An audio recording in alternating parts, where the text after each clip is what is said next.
You might can cut this out. Oh, But I think that welcome back, everybody. This is the Trials and Error Season 1 Behind the Lecture with Gio, yeah. Thomas. Oh, you introduce yourself? Oh, not yet. Trial and Error. Thomas, Andrea, Kushi. And that's all I have. So today, we are joined with Giovanni Mantuhak. Do you want to introduce yourself? Hi. Look at the Hi. My name's Gio. I'm a fourth year. Major is mathematics, computer science with a minor in cognitive science. It's in 6th college. I am a CSC tutor. Thank you for having me. Fantastic stuff here from Gio. So we're gonna start off with a round of questioning for Gio. Okay. Scary. Why did you choose to come to UC San Diego? Yeah. So I first applied to like 5 universities. And I got accepted into most except Berkeley. And honestly, it was like right coming out of COVID, so I didn't want to be home. Like I really didn't want to be home. So I chose the farthest university besides Berkeley. And so because of that, now I'm here at UCSD. And honestly, I honestly don't regret it. UCSD is a great school. next question is, when did you first meet? The first time I met Thomas, we didn't talk. Like, we first started tutoring together when in our second year in Gerald. So it was CSEA day. I don't know. I never really had like much opinions. I was a really shy person at the time, so I kind of kept to myself. Um, and there was only really like one tutor that talked to me, like one or two tutors that would talk to me. But really, when I started talking with Thomas was, I don't think it was winter of my. No, was it spring of my? Maybe spring nine. Yeah. So like in our third quarter of tutoring, under Mael Sharif, we started talking together, and it was probably because we set up our office hours together coincidentally. So I was like, yeah, I guess I'll just talk to this dude. I guess, you know. And so, just like that, like we just like um tutored for most quarters except Leo. Yeah. Besides Leo, because this dude was in Korea having the time of his life, enjoying his life here. Like yeah. So yeah, that's how we met. How did you get started in tutoring? During my first year, I I actually looked up to tutors a lot. Like I was very inspired by like tutors and professors in their higher occupations. And like having like the ability to be like this in a higher position and like having to teach people just seemed so interesting to me as a first year. And so um, I remember like I'd like post a Piazza post and I'd get like so excited when someone would like respond to a Piazza post. I'm like, let's go, my question's not stupid or something. I like I remember in CSE 12, there was a specific tutor who answered my question on Piazza, and I like treated him like the prophet or something. Like he spread the message of like fixing my code in Java. For a while, I was meaning to actually tutor, but when I applied in the fall, um, I wasn't sure. I wasn't really expecting much. Like I knew I had like experience over others, um, because during high school I started like a tutoring program with some of my friends. But other than that, like I wasn't really sure what to expect. Like I didn't know how competitive it was. I was just like, yeah, I'll just throw in the application. And so yeah, I mean, honestly, like I think tutoring is such a great job, and like I'm super glad to like I should be in it. You've been a tutor for CSE 8A how many times now? At least 2 times. At least 2 times. At least 2 times. Can we get an upper bound on that value? Upper bound will be 12. Will be 12. Will be 12. If I get accepted next quarter. Yeah, if Leo lets me. Times. And so, did you ever want to tutor for a different class? You want to stay with 8A the whole time? No. No, just kidding. I think it is pretty special compared to a lot of CSE classes. One, because it's like so experimental. Just a lot of research happens. So I think it's really interesting seeing the class change, especially in the fall of last year when AI just started becoming really prevalent. But I think like that's not really the biggest reason why I tutor 8A. I think the two biggest reasons are one, because it's honestly like my favorite class I ever took at this university. When I took it with Paul in my first year in the fall, I was like, that class then. oh yeah, really? That's why I met Christine. So yeah, like when I took it with Paul, I honestly like thought it was such a cool class, like having to program Python, and like even though like it was honestly such a struggle, like learning the hardest topic for me ever was like for loops. I remember spending like my whole weekend just trying to do a PA and just like, oh, it's not working. Let me add like a plus or something somewhere and hope that it works. But like I remember he would when Paul did the images, when he did green screens, he set up a green screen in the CSE labs. Yeah, so you take a picture at the CSE labs and you replace the green pixels with. Yeah, it's a really cool assignment. I thought this shit was like so cool. It's Thomas's meow. I honestly thought it was like so cool, and like especially when like you get the concept, like you're like hyped. It's like hyped. And so like CC 8A was like one of those classes to really make me feel like fully accomplished with like my work in a class. And so like that class was one of the reasons why I tutor, and it's why I still tutor today.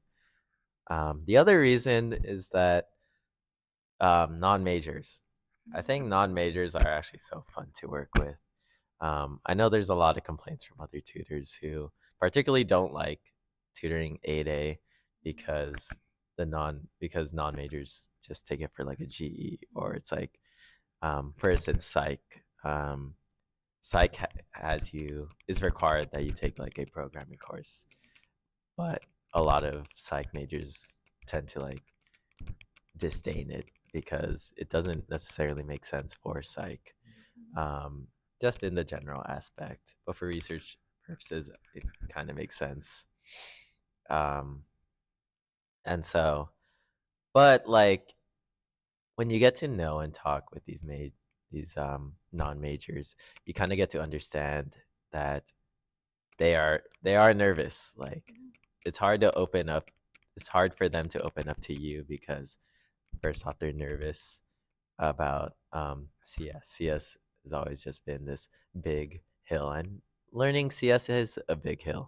Like you have to get through that big curve, and also, admittedly, there is a stereotype about CS majors, and so like a lot of them have this preconceived notion that the tutor's gonna be mean, or the tutor's like gonna be like, why the fuck do you not know this? Especially because like to us, Python is, or the concepts taught in 8A is extremely basic, or it gets very basic for us as we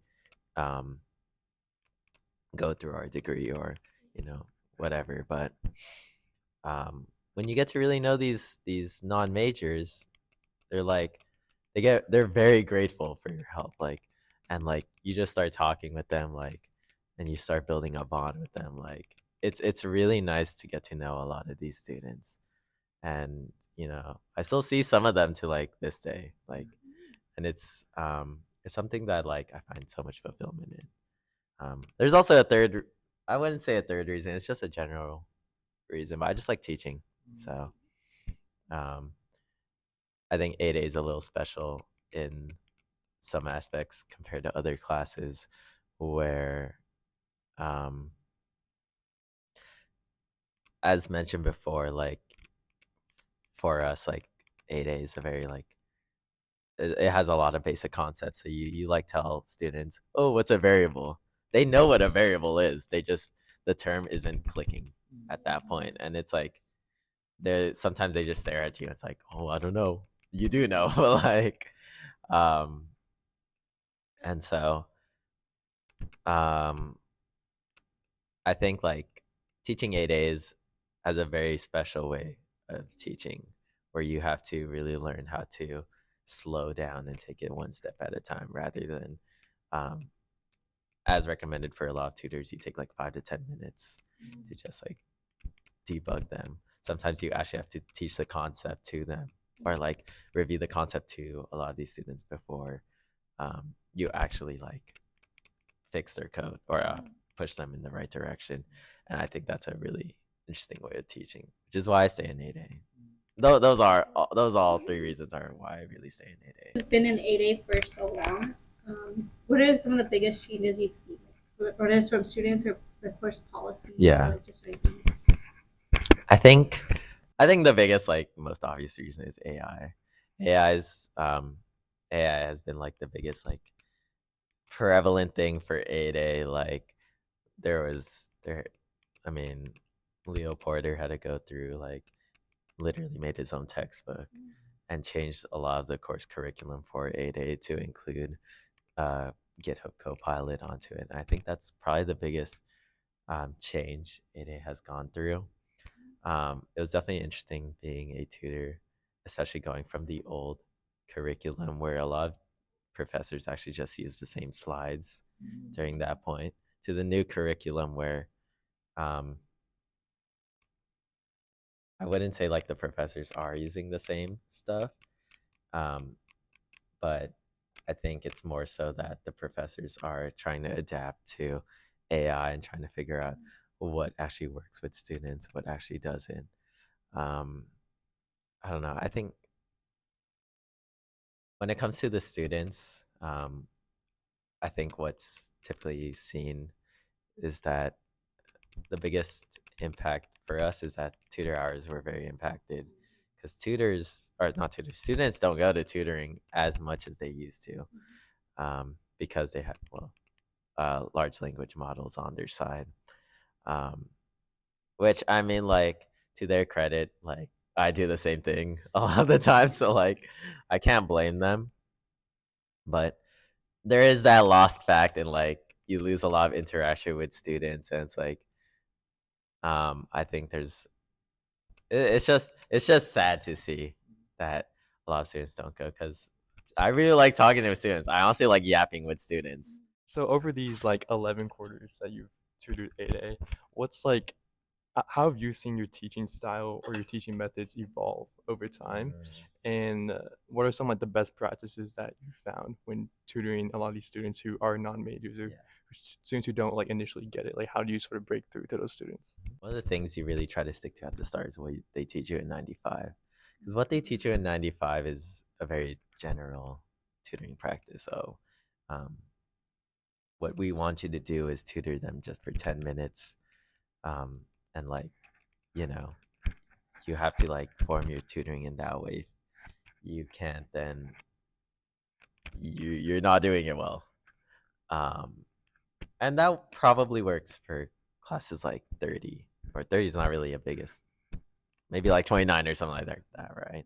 29, 12, 11, the classes that are really meant for CS majors, especially CS majors who are used to how the tutors work in those courses. But the issue with that for 8A is that you're dealing with non-majors. And you know, you deal with non-majors in 11, but you get more people who are adapted to coding in 11 compared to 8A. And so as a tutor at the start, I remember like really trying to stick to the principles of like what they teach in 95. And so like I'd be rushing in every tutoring session. Um, I'd have to like compensate for like just trying to pause, trying to think, and really trying to rush it just so I could fit into that 10 minutes because I honestly thought like I'd get in trouble or something if I didn't get into those 10 minutes. Like these professors are looking at the autograder system and like checking the time you spend in each student or like your average time. But as I realized, even in that first quarter, I slowly stopped following that protocol. Like there is one student um, who was a very like non-typical student who he was the longest student I ever took in like these 12 quarters. I took about 2 hours with him because, well, one, like I had no reason to leave and nobody else was going to the queue. And two, it's like I didn't want to just leave him like that. Because every time I'd like ask him this, it's like it wouldn't click. Like I think one example is that I asked him like, "What do you know what a variable is?" And that didn't click at all. And so like it was a very like I had to backtrack a lot. Okay, now we got to do this. Okay, now let's apply this. It's just a learning process. So going to now, some of the stuff I learned was diagrams. Diagrams are definitely like one of the biggest factors, especially when you get to iterative concepts such as for loops, nested for loops, images, pretty much everything after for loops. Um, that's when people really start getting confused. That's when I got confused in it. And so, like, you have to draw a table, you have to draw how many iterations a loop goes. For very iterative concepts, you have to really draw a table, you have to draw how many iterations it goes, you have to draw what variables were stored in what, like, oh, this number then replaces this number in like the var variable or something like that.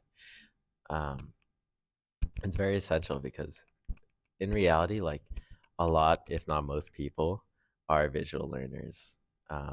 And again, it's added to the fact that coding is still very new to them. So having those diagrams really help a lot of these students. Another big thing is to take it slow and really take it one step at a time. And this is very essential when like you're tracing code because that's when students really understand how to actually know what the code is doing. Like, for instance, like you always have to say, okay, technically Python always starts at the top, and then we're just gonna go down to the first executable line, and then see um, how each line executes, right? And this is really important again for loops. You have to take it one step at a time. Um, yeah, and even still, like I'm gonna keep emphasizing the one step at a time. Um, it's very important for tutors to really know like their material. I wouldn't say everything. Eventually, 8A does kind of like blend in between quarters where professors kind of share a lot of policies. Um, but when it comes to material, like you got to know at least the general broad concepts and then start dictating from there. So it's very important just to slow down yourself and to just elaborate as you go. Uh, saying like or like using a lot of filler words does kind of like hinder the teaching process. And so really taking it slow and elaborating your words is definitely one of the better ways of phrasing a lot of concepts when you're trying to explain to a student or especially when you're trying to explain some code to them. Like tutoring and like teaching and stuff, even from like high school, are you considering being a professor or more like a personal passion or like interest, but not necessarily as a career, which is totally valid. Yeah, honestly, like Not really. I've told a lot of people this. My long-term goal is to really long-term, like just a life end goal, is to really teach at a university. I think like I really like tutoring, um, but like I like tutoring undergrads. I still have a lot of gripes with like K to 12. Um, partially with like how it's treated there, how underpaid a lot of teachers are, especially like they have to go through so much shit, unfortunately.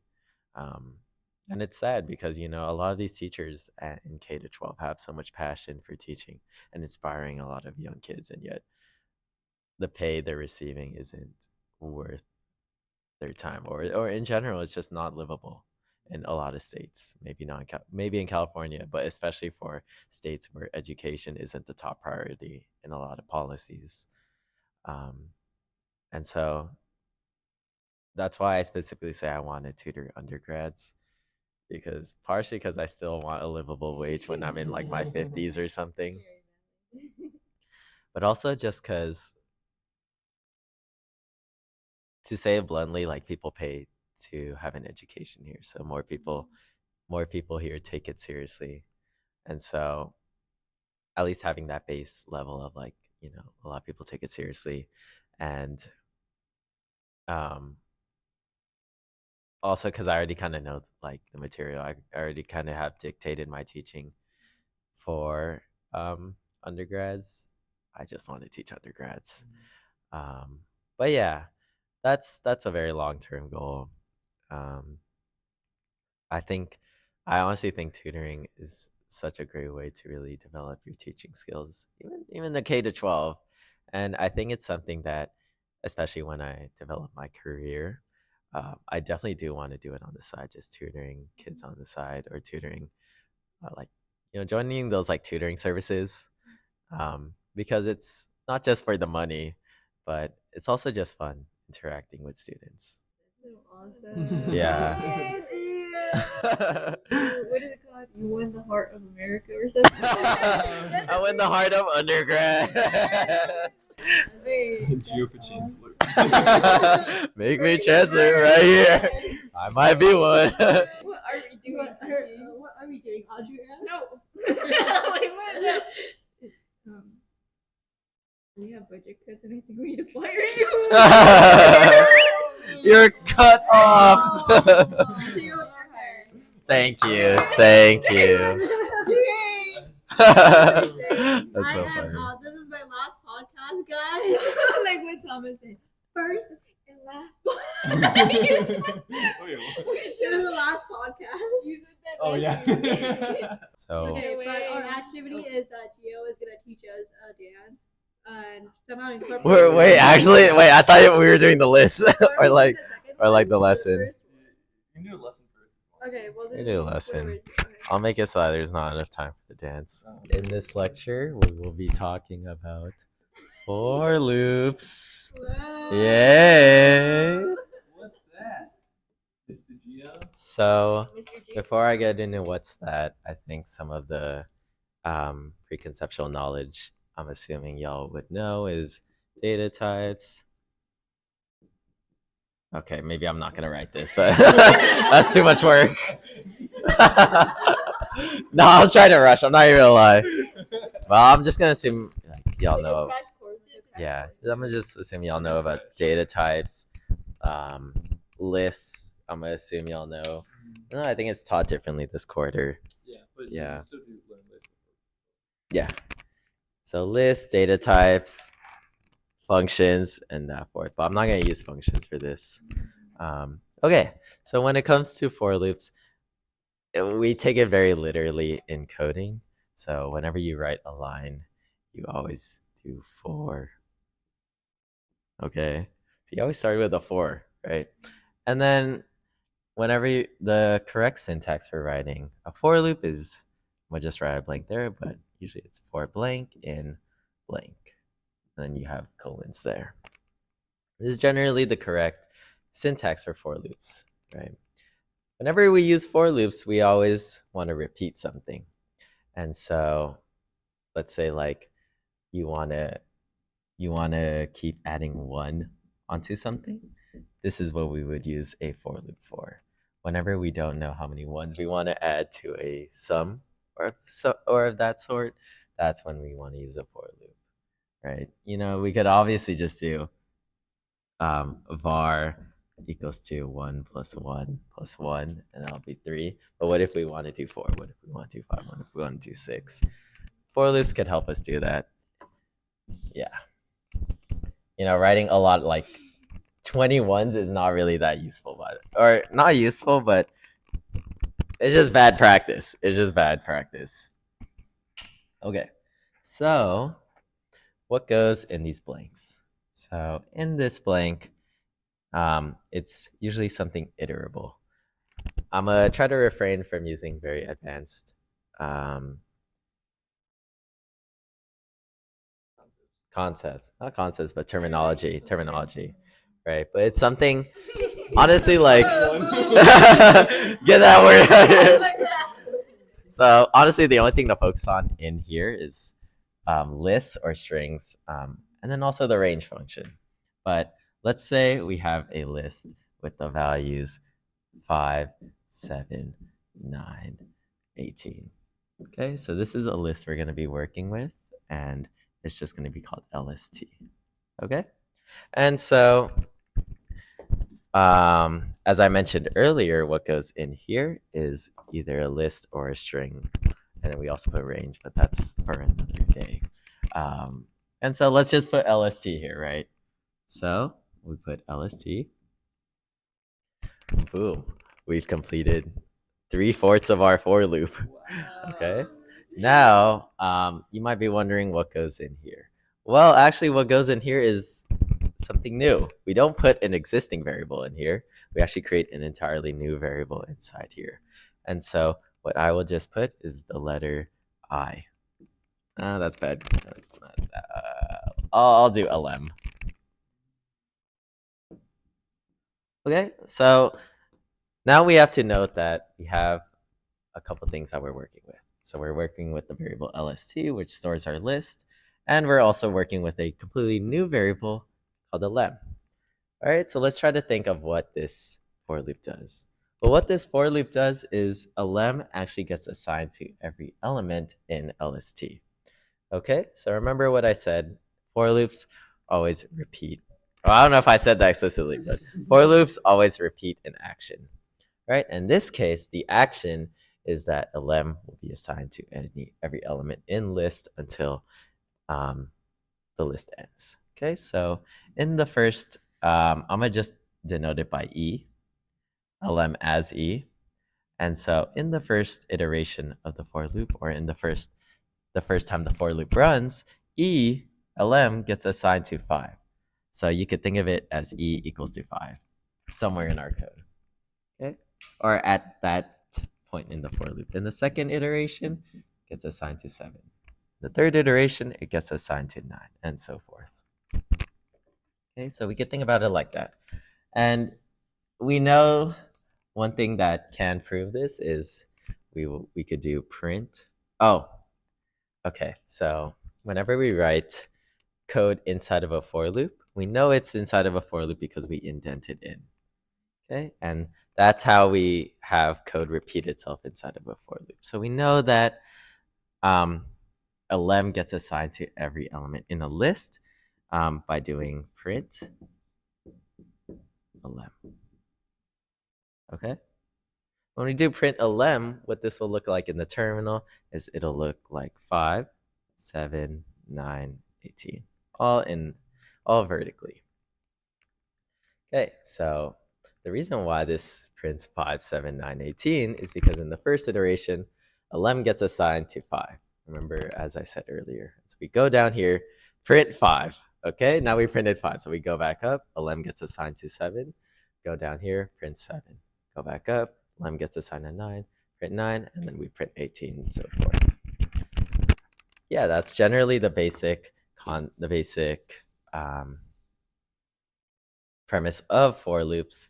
I guess one extra thing we could do is, of course, it gets much more complicated than that. We could do a lot of questions in 8A revolve around totaling all the integers in here. And so, also, let me just sidetrack real quick. But let's say we have a string called S, and we have my name, right? So if I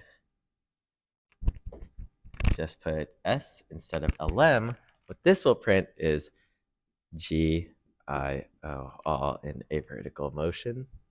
And that's because we are looping through.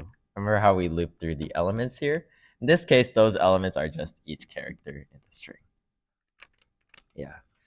Anyways, so just to introduce one concept that's always taught in 8A is totaling the values in the list. Okay, so let's think about this, right?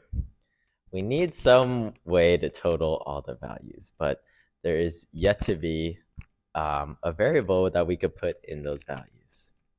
Okay, so what we do first is we initialize a variable before the for loop so that we have those values to add into. And so we do sum equals to 0. The reason why we do sum equals to 0 is because we want, it doesn't make sense for sum equal to 1, because then if we add all these values, we're going to have a sum plus 1, which is not the true sum. So it has to be sum equals to 0 because we don't know what those numbers are. It could be -2, it could be -100, whatever, right? In general, it has to be 0. And also, we don't want to put sum equals to 0 here. I'll show the reason why later. Okay, so remember that a lem, oh, that's an S now, but remember that a lem is each element in the list. So at one point, it'll be 5. At one point, it'll be 7. At one point, it'll be 9. And so we know that it'll be assigned in every iteration of the for loop. So what we could do is we can use a lem so that a lem will always be added into sum.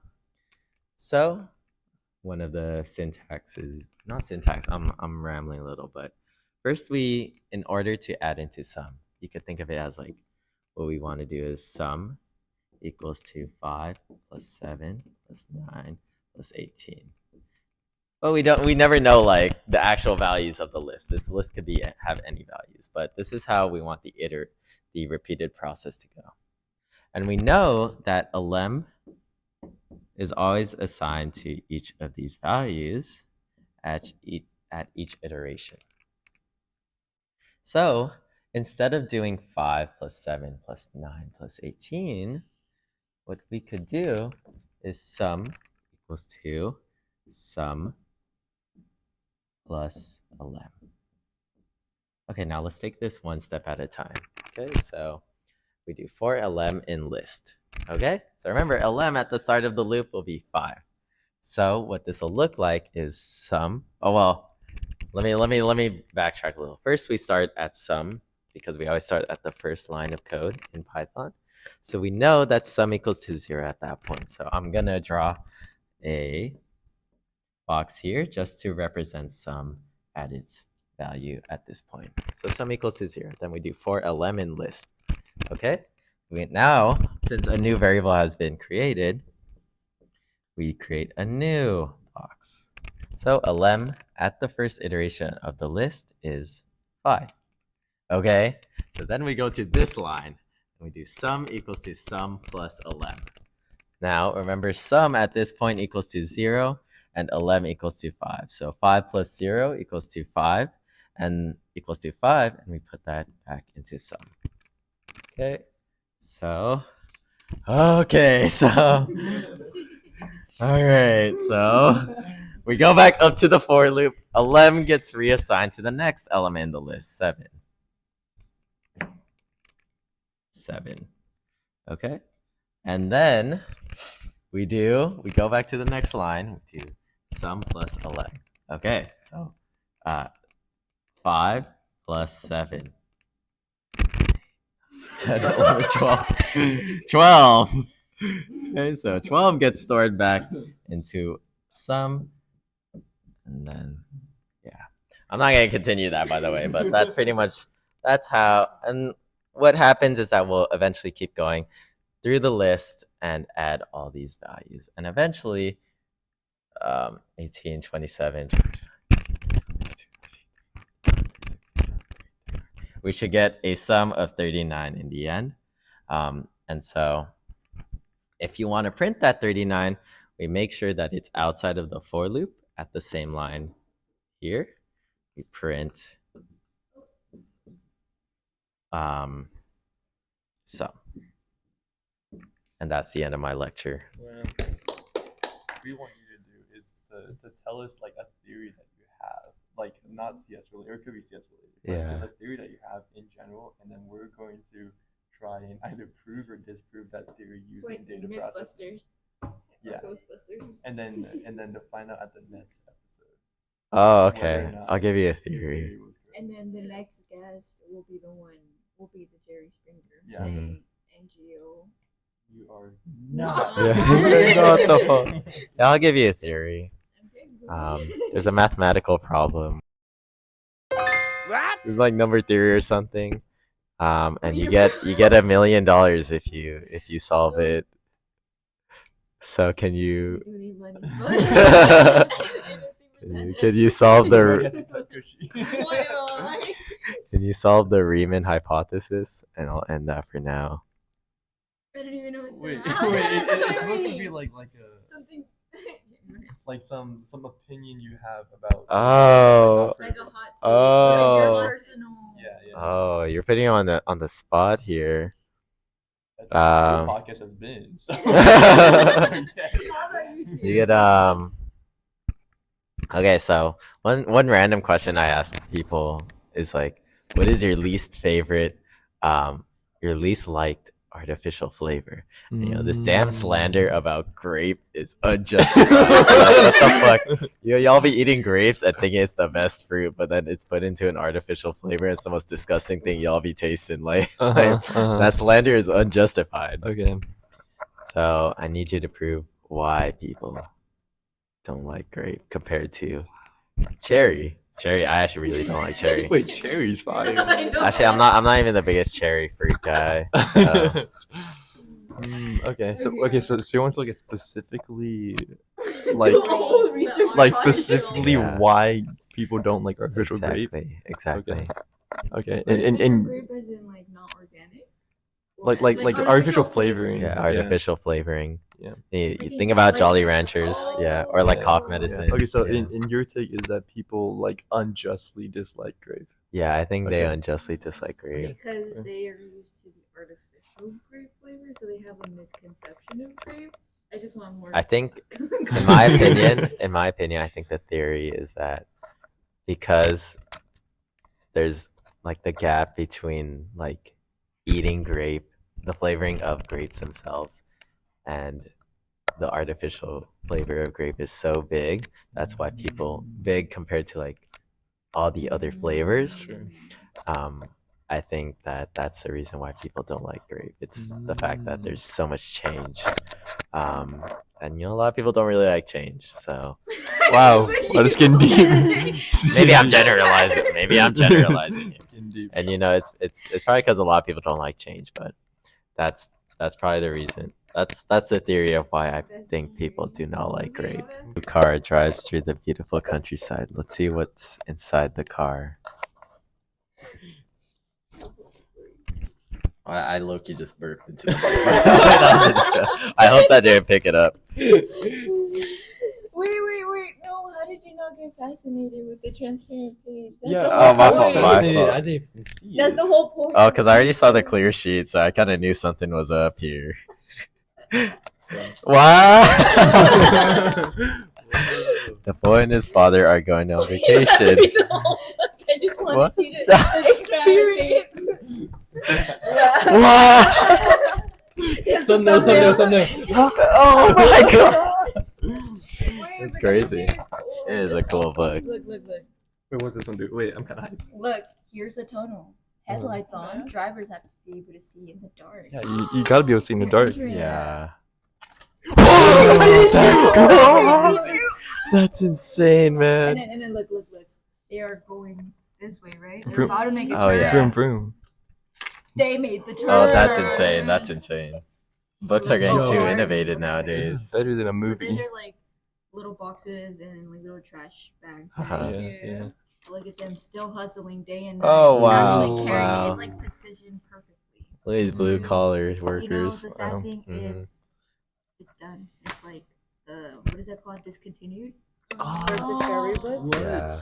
And you just discovered it. So that's the first discovery. That was my first discovery. Yeah. Of the first discovery book.